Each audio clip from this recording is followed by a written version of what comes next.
What's up, y'all? Want to welcome you back to the HuntStand Podcast, Season 2, and this is your host, Will Cooper. The HuntStand Podcast is your weekly source for insightful conversations with veteran hunters, dedicated outdoor enthusiasts, and top industry personnel. I'm going to have guests on here who are true experts in their field, diving into the captivating world of our industry and the great outdoors. With each episode, you, the listener, will receive invaluable knowledge, tips, and guidance on how to enhance your skills in the wild and in life. Tune in to be entertained, informed, and driven to reach new heights. The HuntStand Podcast is brought to you by Yamaha and its full line of class-defining, adventure-seeking motorcycles, ATVs, and side-by-side vehicles. The HuntStand Podcast is also brought to you by Springfield Armory and their lineup of Model 2020 Waypoint rifles. And finally, the HuntStand Podcast is brought to you by StealthCam. It's never been easier to go wireless with the Command Pro app. Capture high-quality photos and videos of all the action wherever you hunt with StealthCam's advanced cameras and data plans tailored to your needs. So make sure to check out their website today, stealthcam.com. HuntStand Podcast, Season 2. Buckle up. It's going to be a good ride. Let's go. All right. Well, Bill, first and foremost, welcome to your first time on the HuntStand Podcast. Yeah, my pleasure. Thank you. Thanks for having me. Yeah, man, absolutely. I'm glad we were able to, find some time to do this. And specifically, we're going to talk about shed hunting here in a little bit. But what I like to do, I know a lot of people know you already, but for those that may not, kind of tell us a little bit about yourself. It's this little thing I call 30-foot tree stand view of who you are, man. So tell us about that. It goes back quite a ways. I started writing for hunting magazines in 1990. Mm-hmm. And so I did that exclusively along with photography. I did a lot of photography for the hunting industry. And then in 2008, I started a digital video series called Midwest Whitetail. And I ran that through 2017. And then I sold it and kind of hung on for a little while. And then I took a couple of years away just to catch my breath and, get recharged. And last summer, I started a new series, YouTube series on the Bill Winke YouTube channel called Bow Hunting Whitetails. And then another one that we just recently launched called Dream Farm. Excuse me. And Dream Farm really focuses on land, buying, selling, purchasing, or fixing up, the land management. We won't do a ton on the buying and selling. Mm-hmm. We're going to spend most of the effort on, how to improve land that you own. But we do have some elements of that too, because Dream Farm, for a lot of people, that means putting it together. That's like I said, it's on the Bill Winke YouTube channel, so you can find pretty much everything that has to do with me right there for now. And I still write a little bit, not as much as I did way back in the day, but just a little bit here and there. How long ago did you start hunting? How long has that been the thing for you? Is that, 6, 7, 8 years old or yeah, older? I mean, I started hunting as early as I could, sneak into the woods with a BB gun. Yeah. That's the kind of hunting that I started with. And then probably, I think I had my first 410 at, I'm going to say maybe age 11. Okay. And then I had a 20 gauge, an old Model 12 20 gauge the next year, like maybe age 12. And then I'd say maybe it was age 13 roughly that I got my first 12 gauge. So I just kept kind of moving up, but it was in my blood right away. Some people, they come to it, and then they're like, I don't know if I like this or not. It's like, man, I loved it, from the very second I started. I don't know why. I mean, different people say that, this is just in my blood, but right from the start, I was in love with it.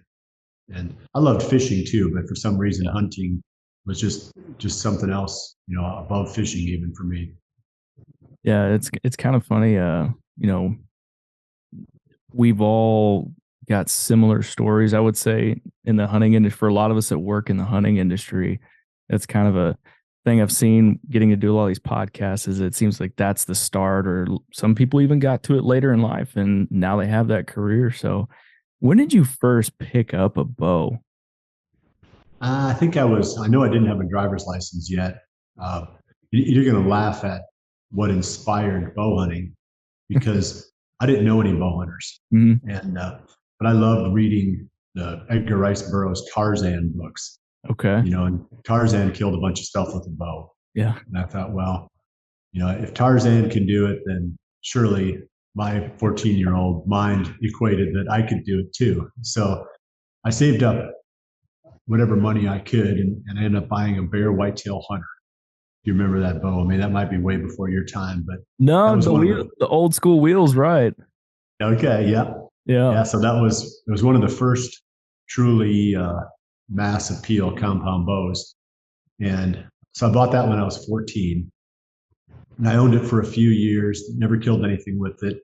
Then eventually, I stepped up to a Browning Safari, a big wood-handled bow.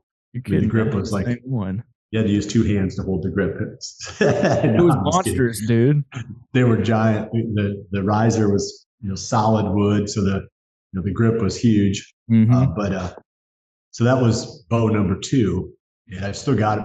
I don't have the Whitetail Hunter anymore. I sold that in order to buy the Browning bow, but I've still got that Browning bow. But yeah, it's funny. We look back now at the stuff that we used. I had on that Whitetail Hunter, I had a Bear weather wrist, and there's like adhesive back, little rubber finger. You just stick it on the side of the riser. Well, about every 4 or 5 shots, mine would fall off into the grass. I'd reach down and pick it up and stick it back on the riser again, and then go back to shooting.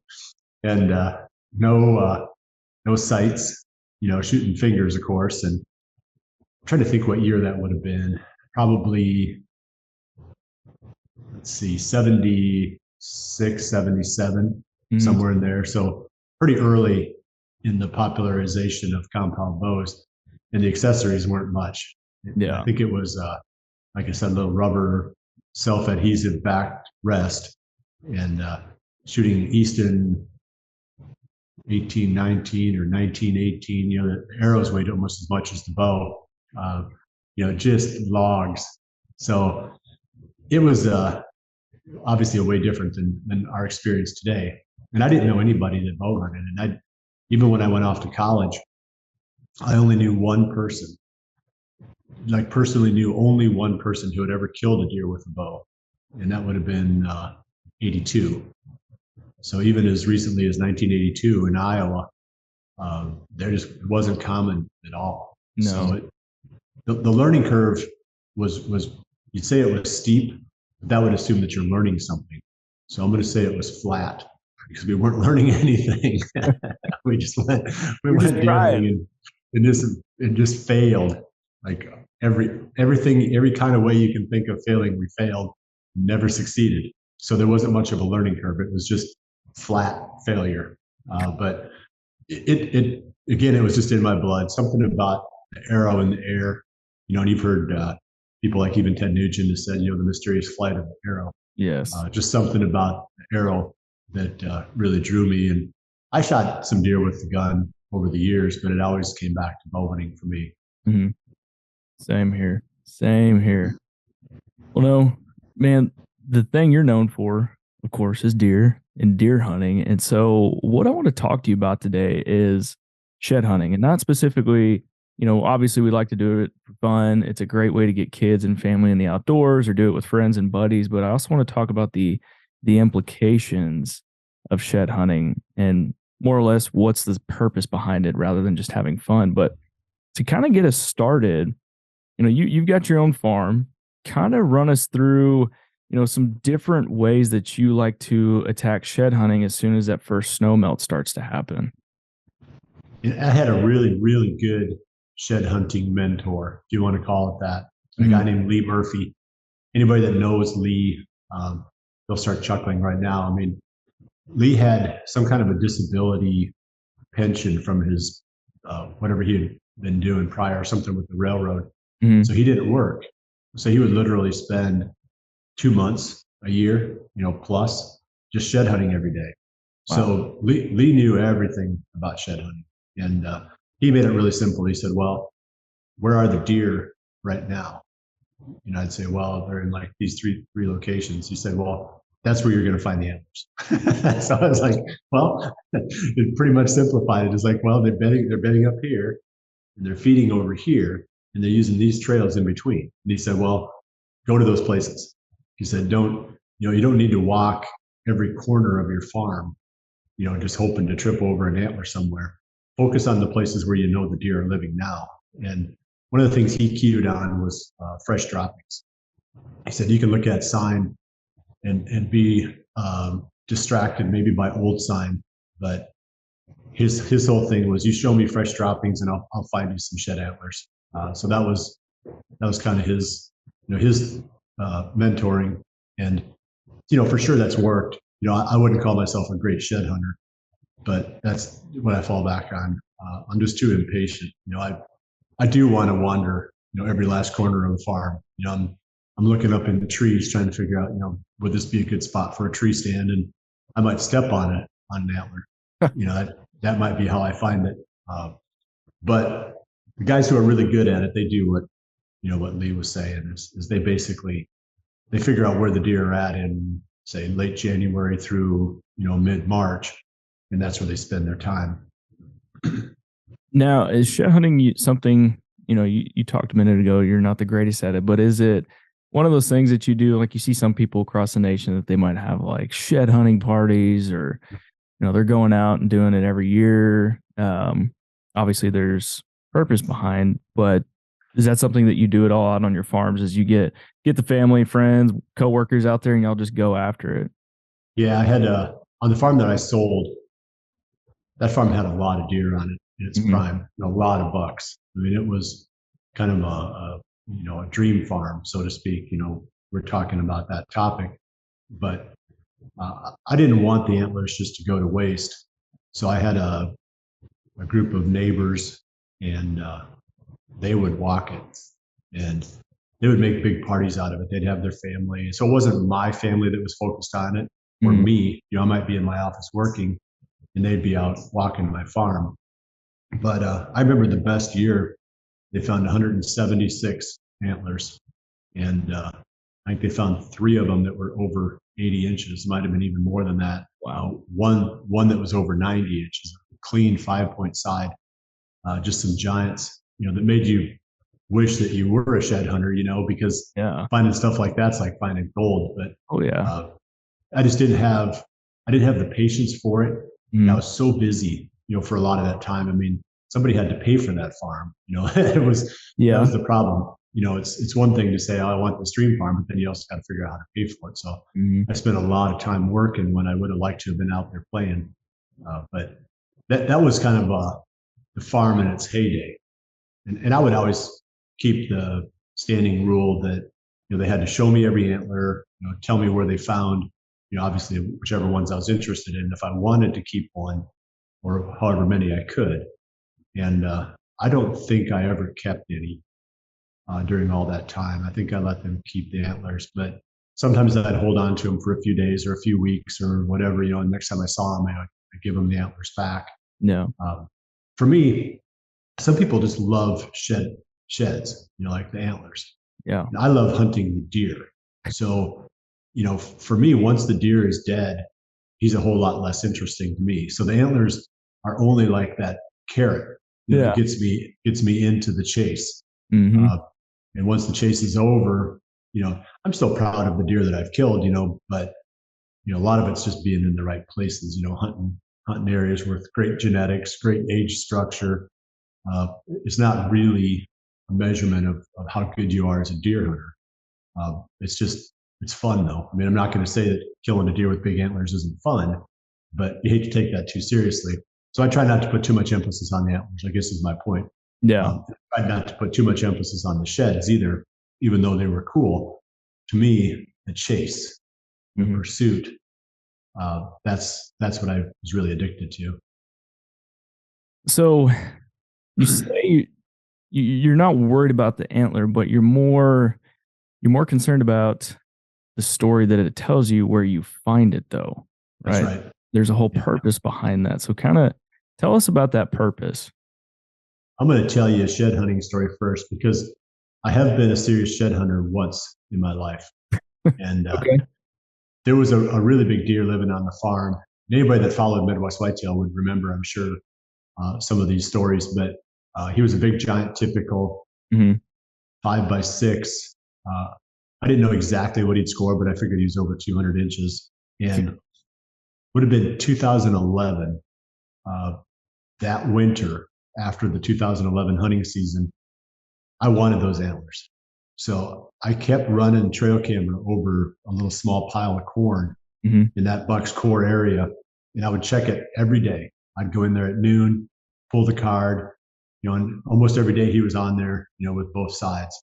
And then finally one day came and I'm like, I recognize that face, because he had, coloration on his nose. Real I distinct. recognized there's no antlers on his head. So right away I got a hold of like 3 or 4 people and said, we're going in, we're going to find those antlers right now. We're not going to take any chances that, somehow, a coyote grabs them and runs off, or, squirrels might start chewing on them, or heaven forbid, somebody might trespass and grab them. But I didn't really have issues with that, because we were in there so actively. My friends were, hunting the place so aggressively. Yeah. But I just didn't want the antlers to get away. And we went in there within an hour and a half. We had them both, and they were both within probably 150 to 200 yards of the camera, in separate directions, though, like opposite directions from the camera, one this way and one that way. Yep. But also, it was right in that deer's core area. I mean, where I found one of them was where I think he bedded most of the time. Mm-hmm. And then the other one was found out in an open field where he fed most of the time. So, that was also where I had all my fall encounters with the deer, not necessarily where he spent the summer. So that's kind of where we're coming back around to this whole thing about, what you can learn from shed antlers.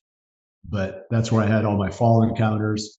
And, it's where I killed him. I killed him probably 50 yards from where that shed was laying in the open field. So, you start, putting all the pieces of the puzzle together when you're trying to pattern a buck. And the shed antlers are just one of those pieces. Trail cameras tell us so much.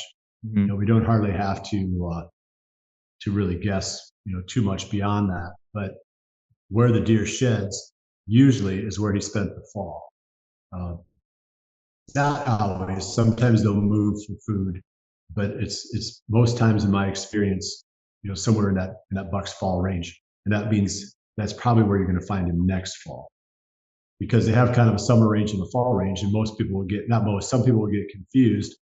They'll see that buck really active in early August out on the soybeans, and they're super excited about it. And then they never see him again, from mid-September on. Mm-hmm. That's because that was just that buck's summer range. And he spent his fall someplace else. And again, the trail cameras tell us all that stuff, but should you find a set of sheds somewhere, I would be really serious about trying to figure out if he's back there again the next fall. That's where I'd start. If you didn't have a history with that deer, I'd say, this is where that deer lives. What would you say the percentage is that when you find those sheds, that deer is there again next year if he made it to that point? I bet it's more than 2/3 likely that you'll find him in that basic area. And the reason I say that is I've got numbers from Mark Drury. Mark is really a student of like everything that has to do with like quantitative behavior. Mm-hmm. He's very analytical in his hunting, and people, they don't realize how much that guy knows. But he came up with that number, and I can't argue with it. He said that roughly 1/3 of the bucks will change fall ranges from year to year. I don't know that I can, dispute that. So that's why I'm not trying to. So let's just say that his number is right. But, maybe it's less than that. Yeah. Maybe 20%, change their fall range from one year to the next. But the likelihood is well above 50% that where you found a buck one fall is where you're going to find him again the next fall if he's still alive. Right. And we're talking about, a lot of times that's going to tell you where that deer lived at that time. The other part is of shed hunting. A lot of guys use it for proof of inventory to show them what was there, what's still there, and what they can hopefully be looking forward to on the next year. So, I mean, is that something that you do as well, that, you're looking for that proof to make sure that they made it if you haven't seen them on camera in a while? Yeah, I think that would be a really good reason. And not everybody runs camera after the deer season. Mm-hmm. It just depends. Some people are, year round, camera fanatics, but for me, I stopped running my camera about the 15th or 20th of October, and I don't put it back out again until September. Really? So, yeah. So it's more relevant for me probably than some people to see those antlers. But I also hunt a lot of places where, it would be more likely natural causes that get the bucks that I'm after. I'm not saying that other hunters wouldn't, but usually I would hear, like I'll talk to the neighbors and if nobody says so and so down the street got a giant, or got a, whatever the deer happened to be, a 10-pointer with a drop time, etc. Something that seemed like the buck maybe that you were hunting. I just assume that they're going to be there, and usually they are. Yeah, it's just deer. They don't live forever though, even with no hunting pressure. And everybody thinks, oh man, if there weren't any hunters, I'd have 7, 8-year-old bucks. Not But you necessarily. won't. No, you'll have 5 and 6-year-old bucks, and maybe the odd 7-year-old, and maybe one 8-year-old every once in a while, but they just don't live forever. Yeah. So you can lose them to mortality even if none of the neighbors in your area says that they shot the deer. For that reason, it's really good. I mean, it is nice to know that when you go into the next season, you're not going to be spinning your wheels trying to hunt a ghost. It's hard enough to kill when they're alive. They're way harder to kill when they're already dead. Oh yeah, that makes it way harder, way harder. If somebody can pull that off, I'd like to know. But I want to ask you a question because I heard you say something that you pretty much stopped running cameras after, what was it, October 15th? Yeah, 15th to 20th, somewhere in there. Now, why is that? Well, I mean, everybody's got their own philosophical approach to deer hunting, and I think that there has to be a spectrum. There's one legal extreme, and then there's the hunt with a sharpened stick and a bow that you made out of a piece of twine and a tree branch. So you can go that whole spectrum in between. So you're always trying to find where in that spectrum that you gain the most satisfaction from deer hunting. It's not necessarily just killing deer. If all I wanted to do was just kill the biggest deer on the farm every year, there's ways to do that, and have a really high chance of doing it. I mean, the cameras are good enough now that we can know everything we need to know. We can run cell cameras. We can know where that buck was this morning. I might even know where he is right now, but for me, there was a little bit of a line there. And, like I said, everybody draws their line in that spectrum. I would rather be surprised when the buck I'm after shows up than disappointed when he doesn't. So that's kind of the way that, if that makes any sense, that's the direction that my deer hunting has evolved into. I still want it to be an adrenaline rush and not just like an expectation. Like, well, I'm going to expect to kill this deer because I've got, so much information about this deer that I kind of know where he is all the time. If I don't get him, I'm going to be disappointed. I still want it to feel like there's still an element of the unknown. I want when he shows up to be like, oh, there he is. Not like, well, finally, it's about time he showed up. I just don't want it to be that predictable. And it can be, it sounds bad, but if you run enough cameras and you do it right, you can make this.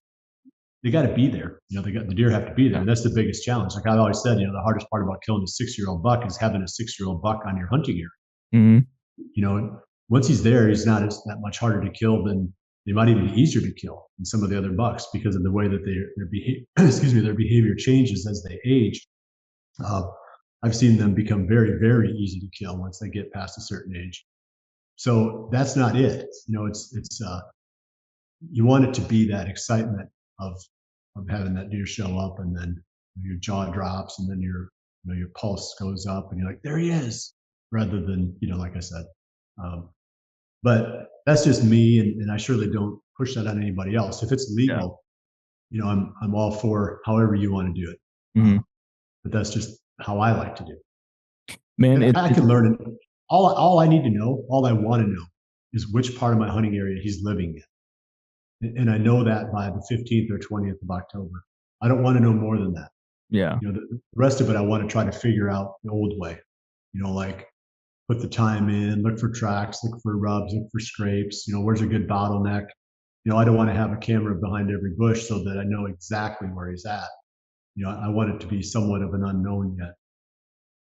Man, it's funny you're talking about this because I found this is the first time I've run cameras the whole year because I used to do it how you did that typically, in Texas, I'd run it, starting in August to try and get an inventory to find out what's on the property. And then usually about that October time, right before the opener of rifle here, which is November 7th, I'd pull it because I'd run it through bow season because a lot of times the place we have would have roamers and, just wanted to see what's coming through. So I kept it up during bow season. But as soon as that November 7th, 8th time hit, I pulled that camera because a lot of times I haven't killed by then. And like you, I wanted it to be a surprise. And hearing you talk about it finally made me realize that I was thinking like that I was constantly checking deer on the cell cams. Like I knew where they were, when they were coming through and everything. And when I'd go out and sit and I wouldn't see it,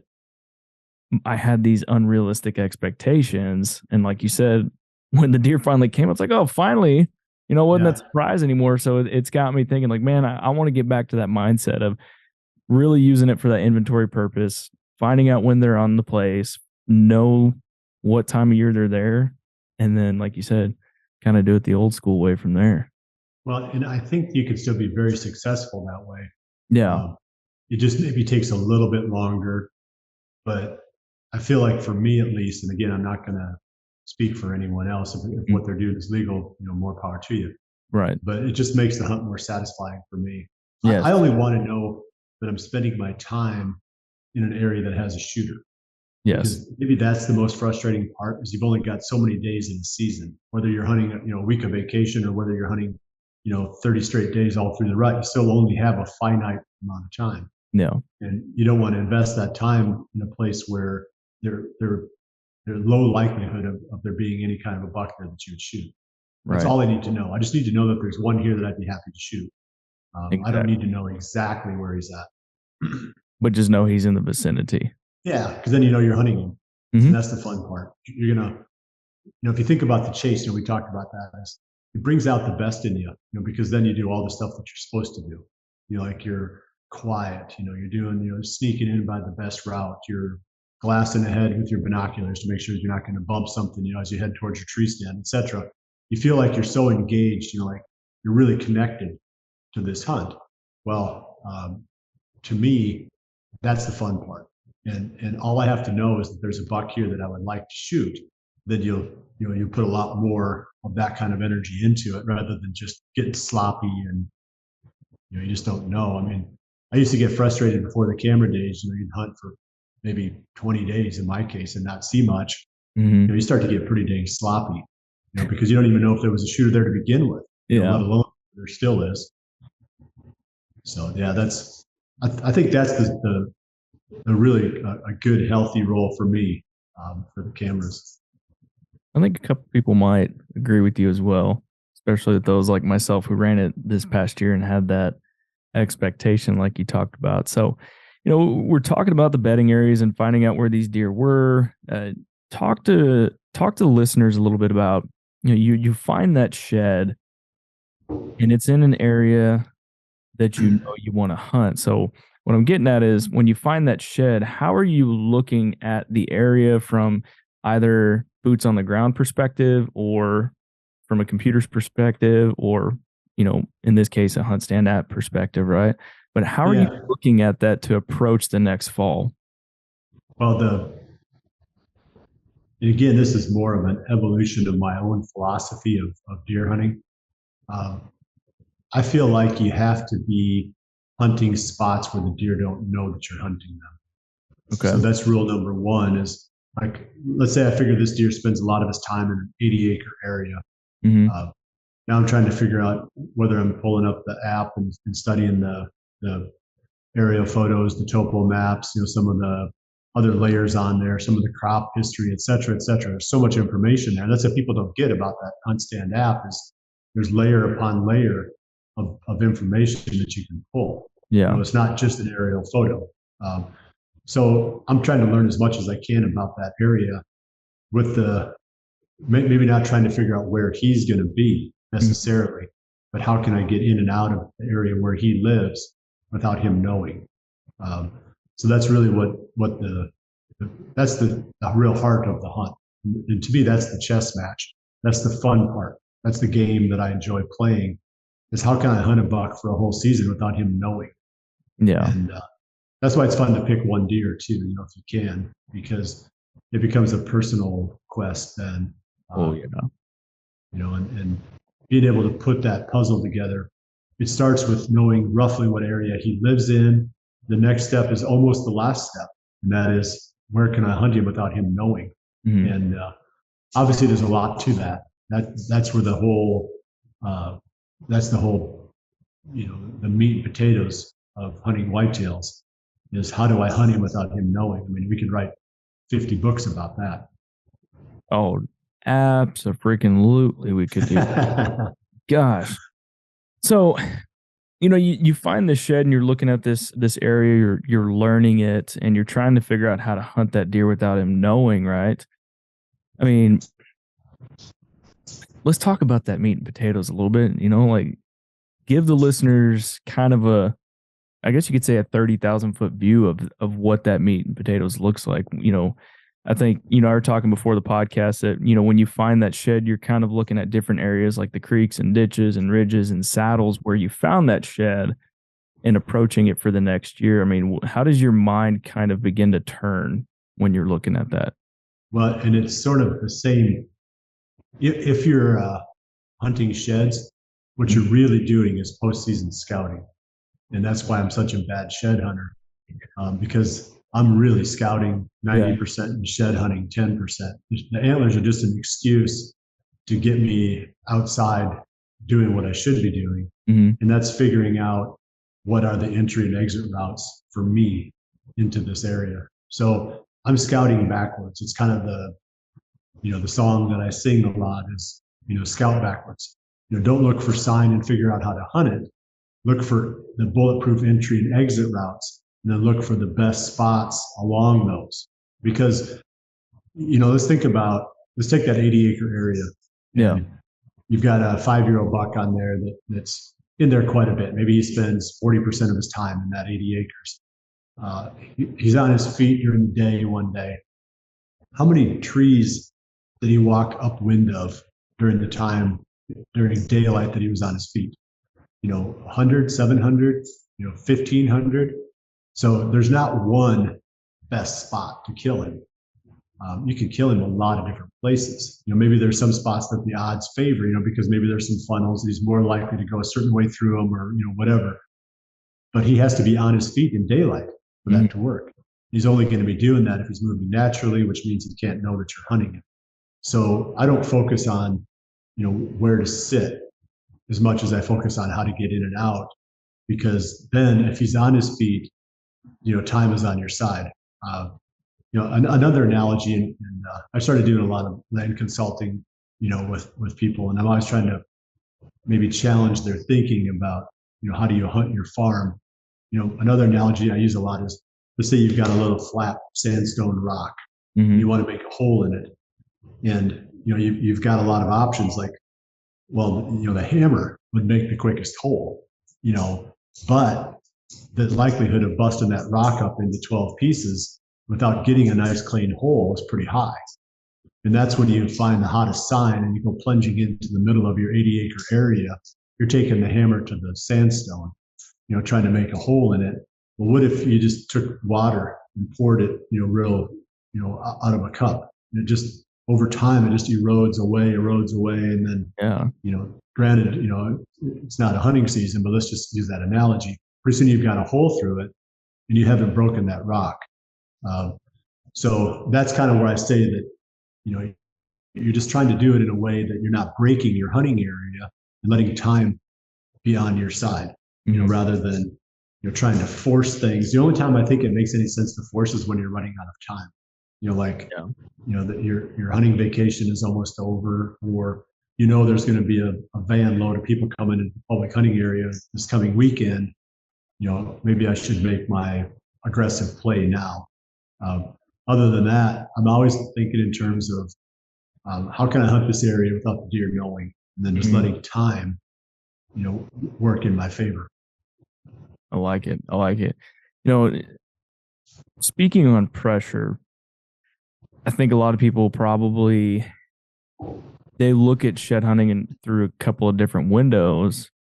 And some people are worried that if they go in looking for sheds, that they're going to bump those deer out and they're never going to be back. I mean, what's your experience or perspective on that?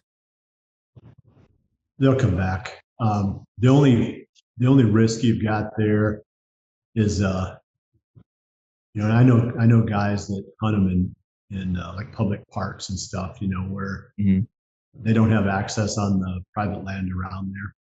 Yeah. So they're afraid they're going to bump the deer off, and he's in a shed, his antlers on the private land, where they can't go to get them. So that's more their concern, is not necessarily they're going to impact it, for a fall, hunting scenario, but more purely from the standpoint of finding the sheds. So they're always trying to play that game of, how long should I wait? If I wait too long, somebody's going to beat me to him. If I don't wait long enough, I can run this deer off and he's in the shed someplace else. I think I would be less concerned about impacting the huntability of that deer from shed hunting than I would be about any other reason for not doing it. Some people don't like doing it when it's super cold out, and that's a good idea because of the stress. That's true. Deer are already in trouble, or they could be in trouble, and now you're potentially chasing them around. So I know some people shy away from those times when it's really cold. Yeah. The food is really on the low end or something like that. You can introduce stress. That's true. I would never worry about the huntability. That people will argue with me on that, I'm sure, but it's silly. I'm not calling them silly. I'm saying the idea that something that you do in February is going to change the behavior of a deer in October. It's just not going to happen.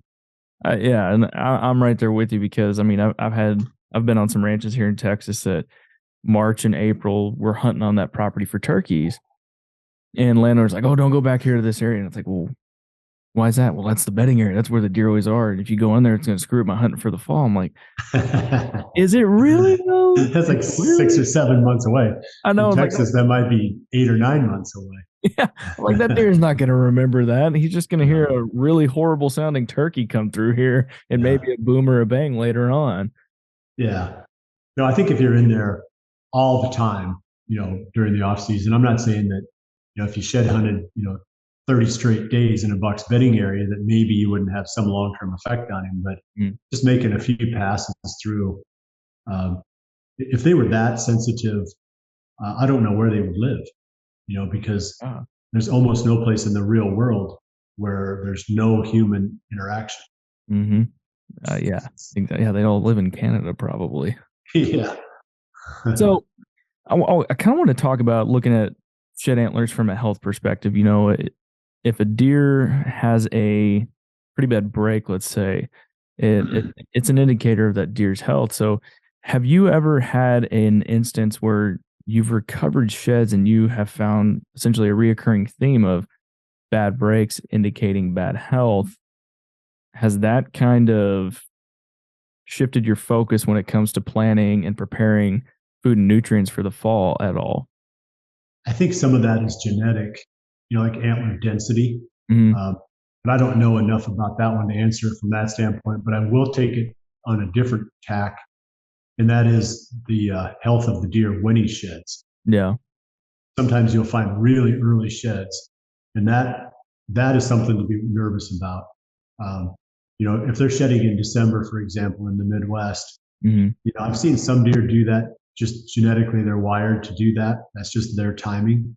But a lot of times that's a sign of stress, or in some cases, an actual injury to that deer if they shed really early. Another thing to be a little bit worried about too is if you find an antler with a big chunk of bone on the base. Yeah. That damages the pedicle. And I'm not the world's greatest at this either, but I do know that a certain percentage of those bucks with damaged pedicles don't grow a nice antler from that base ever again. Huh. So you always got to look at that kind of with a grain of salt too. It's like, dang it, found the buck I was after, but there's like an inch and a half chunk of bone, stuck on the base of this, and that can be a couple things. I've seen it be brain abscesses, Mm-hmm. that softened the skull, and that killed the deer later. But also sometimes, who knows, maybe they were just sparring. One buck ripped the other one, his antler out. I don't know, but it's usually not good when you find an antler with a big chunk of bone on it. Let me pull it off here. Kind of like this guy right here. Yeah. Is that an example of that? I guess. I mean, that's what I would say. I couldn't even begin to tell you what happened to this guy right here. I mean, he's got some freaky stuff. It was actually, this is a low fence property that we have here in Texas, and it's 14 scoreable points on this thing. I mean, I think something like that. I wouldn't be a bit surprised if you had gone back a year and found the sheds off that buck, but that right side, somewhere in his recent past, had a big chunk of bone attached to it that he took part of the pedicle off. And it's kind of crazy how resilient these animals are when it comes to stuff like that. Well, the thing that really amazes me is the wounds that they can live through.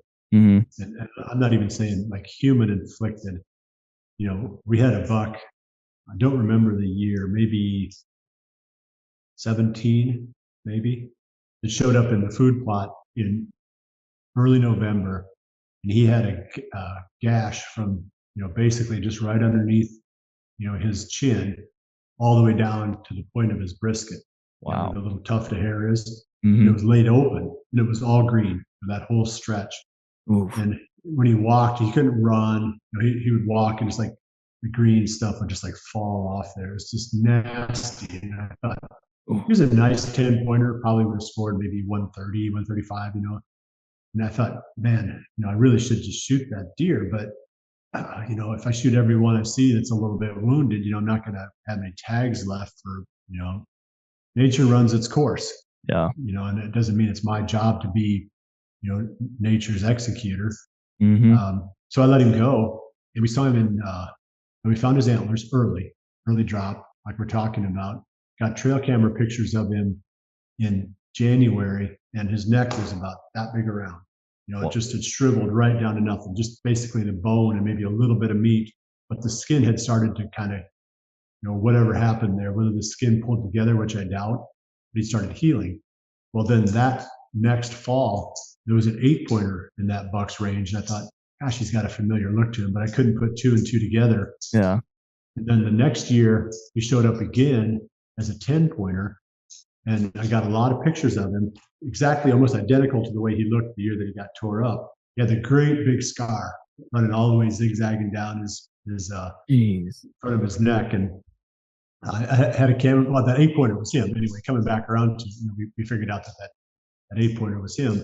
And I had a cameraman at that time. His name was Drake Lamb, and Drake was just desperate for me to try to hunt him. And I said, that'd be like seeing a cancer survivor stepping off the sidewalk and you speed up your car to run him over. I mean, he's getting a pass. We're not hunting that deer. Yeah. What he lived through. Well, then I sold the farm, and the next year the guy that bought it shot him. I don't know how many. He must have been like 6 years old by then, weighed about 300 pounds. But it was just amazing. That deer really brought home that whole thing of what they can live through.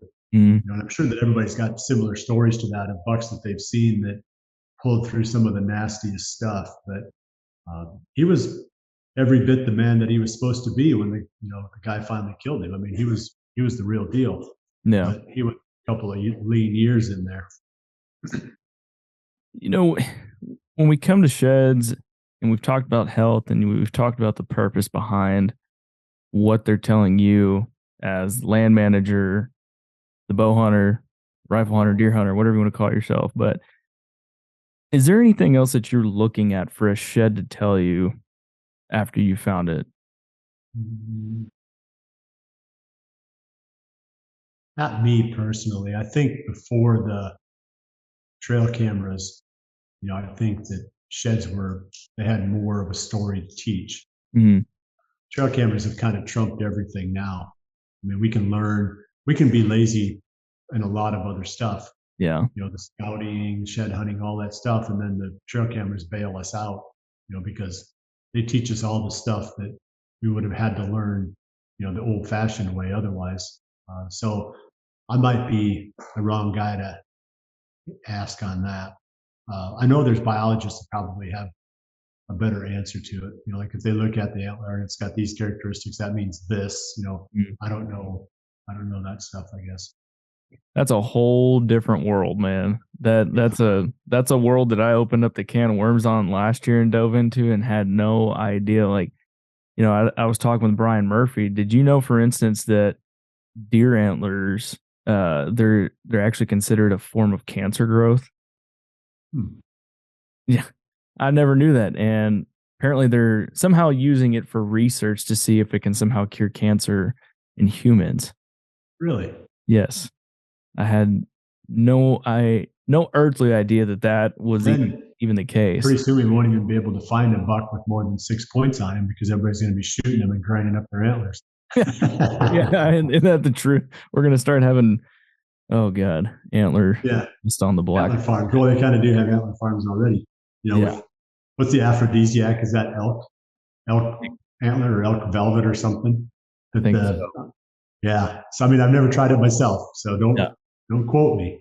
But I think in China or someplace they pay a bunch of money for antler velvet, ground up antlers, something like that. In no way, shape, or form are we encouraging y'all to eat or do anything with that. No, I'm gonna have to this put a is disclaimer down there's here.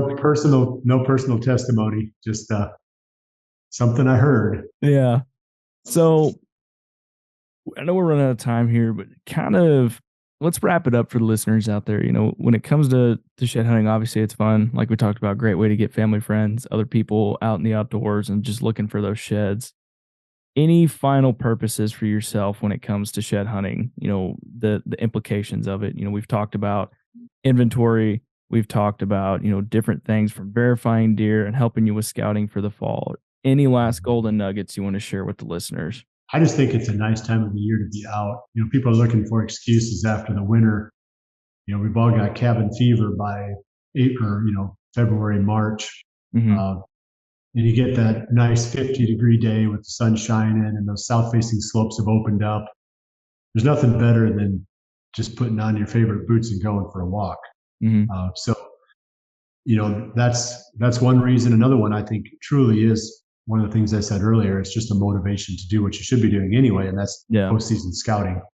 The antler is just that thing that gets you out of the office or out of the house or whatever to walk around and learn more about your hunting area. Absolutely. Well, Bill, tell the listeners where they can find you, your YouTube channel, social media, anybody wants to give you a follow and subscribe. Yeah, well, the main thing is the Bill Winke YouTube channel. And then I think I've got Winke Bill or something like that on Instagram. I post to it once in a while, but so don't feel like I'm going to be there every day posting something. I do post on there some. I'll put the link down below for everybody. No, don't put that one on there. Then I'll feel obligated to actually do something. Yeah. I think I've got like 16 or 17,000 like starved followers. So that one is, and I do post once in a while, but the best place to keep up with me is on YouTube. Mm-hmm. Little by little, I've got a website, billwinke.com. I don't really keep it as fresh as I should. So, if you go there, you can find some stuff, some information, but you're not going to find it being updated as often as I would like for it to be. And that's just something that I need to do a better job of. But I still feel like there's a place for individual websites for disseminating information. I'm just not doing a very good job with mine right now. Did we maybe help start the fire? Yeah, don't do that either. Don't make my life harder. Well, man, go ahead. I'm sorry. No, you go ahead, man. I was going to say, media production is a lot of work, and the more people I have waiting for the next piece, the more obligated I feel to do more. So I'm kind of like in that middle ground where you're like, I want to do just enough to stay out there and stay relevant, but not so much that the expectation bar is too high. Yeah, you are not lying, man. Not lying. Well, Bill, I really appreciate your time today and hopping on the podcast with me to talk deer and shed hunting, man. Yeah, my pleasure. No, it's been a lot of fun, and yeah, just whenever urge strikes you, I don't mind talking about deer. So you're never imposing if you want to give me a jingle and hit me up on some more deer stuff. Man, I definitely foresee that coming down the pipeline this fall. Sounds good.